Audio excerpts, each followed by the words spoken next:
people think that if we give up the weapons, the government will start to get tyrannical. They'll start.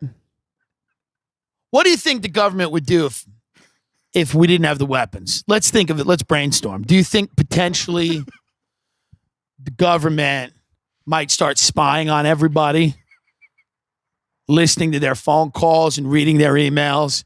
Do you think possibly the government might totally suspend habeas corpus and say that they could decide that you were an enemy combatant and lock you up in prison and not charge you with a crime and keep you there indefinitely and torture you?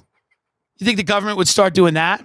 You think the government would start taking whistleblowers and locking them in little boxes and making them go insane when they've said things like the military is slaughtering civilians and the NSA is acting without congressional authority to just wiretap everybody?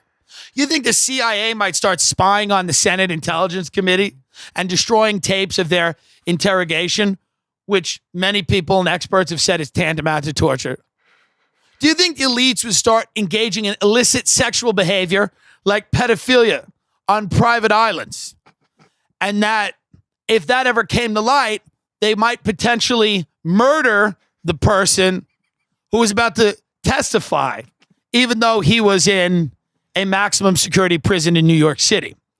Do you think they would get us into endless wars without any explanation? Do you think they would murder journalists? Do you think they would do all those things if we gave up the guns? Because we got an arsenal of guns.